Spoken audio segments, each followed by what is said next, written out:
চোপড়ার লক্ষ্মীপুর গ্রাম পঞ্চায়েতের দিঘলগাঁও কাণ্ডে মামলা ধামাচাপা পুলিশের চেষ্টা ও মোহাম্মদ সেলিমের নামে অসত্য মামলা প্রত্যাহারের দাবিতে সিপিআইএমের কর্মসূচি ঘিরে উত্তেজনা।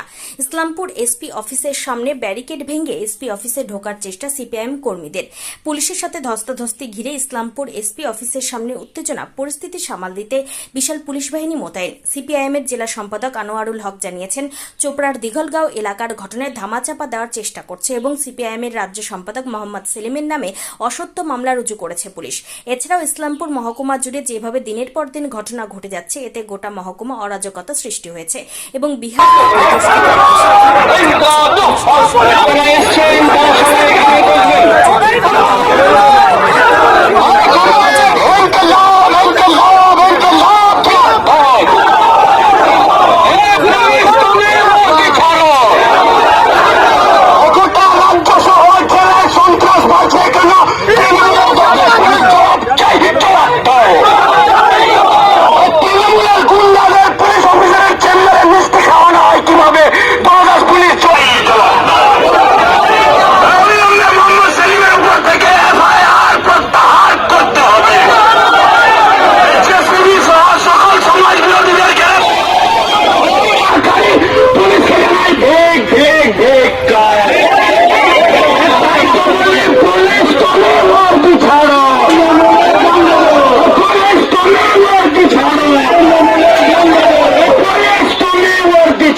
আমরা এসপি ইসলামপুর ডিস্ট্রিক্ট একটা ডেপুটেশন দিচ্ছি যে আমাদের জেলার ক্ষেত্রে বিভিন্ন প্রান্তে যে ঘটনাগুলো ঘটছে, মূলত আমাদের ইসলামপুর মহকুমাতে প্রতি মুহূর্তে প্রতিদিনেই হচ্ছে একটার পর একটা ঘটনা ঘটে যাচ্ছে।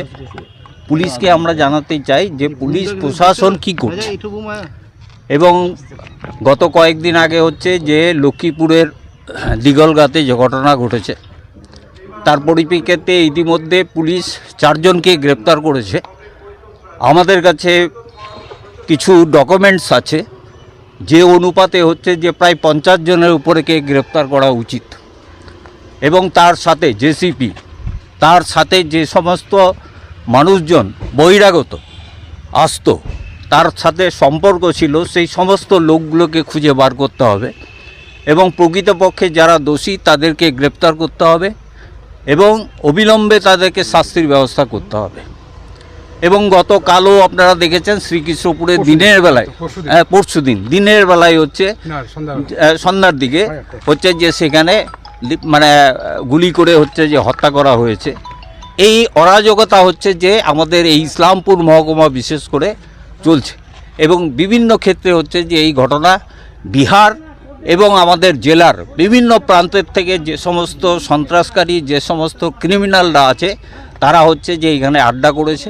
আমাদের কাছে কিছু ডকুমেন্টস আছে, সেই অনুপাতে আমরা এসপিকে, পুলিশ প্রশাসনকে জানাতে চাই যে আপনারা এইগুলো ব্যবস্থা নিন, অ্যাকশান করুন। এবং এই লক্ষ্মীপুরের ঘটনার পরিপ্রেক্ষিতে আমাদের পার্টির রাজ্য সম্পাদক কমরেড মোহাম্মদ সেলিমের নামে হচ্ছে যে মিথ্যা মামলা একটা রুজু করেছেন। কেন এই মামলা হবে?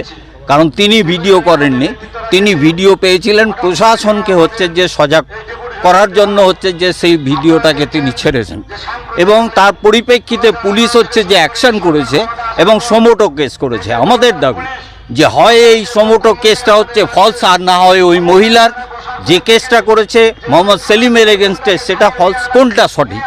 আমরা পুলিশকে বলতে চাই যে অবিলম্বে হচ্ছে যে এই গণতান্ত্রিক যে মানুষগুলো আছে, যারা কণ্ঠস্বর দিয়ে আমরা কথা বলার চেষ্টা করছি, তাদের কথা আটকে দেওয়ার জন্য যে পুলিশি ব্যবস্থাগুলো হয়েছে, এগুলোর বিরুদ্ধে হচ্ছে আমাদের মূলত এই। আমরা কিছু ডকুমেন্ট দেব যে আমাদের জেলাতে হচ্ছে যে কিছু মানুষ আছে, এই জেলা গোটা জেলাতে, যে তারা প্রকাশ্যে তাদের ডকুমেন্টসগুলো আমরা পেয়েছি যে তারা আধুনিক অস্ত্রশস্ত্র নিয়ে ঘুরে বেড়াচ্ছে, এবং এই জেসিবির মতো লোকের সাথে তাদের বন্ধুত্ব আছে। কেন তাদেরকে গ্রেপ্তার করা হবে? এই হ্যাঁ, আমাদের 3টে দাবি আছে। এটা দিয়ে দেবো, পরের দিন দিয়ে দেবো।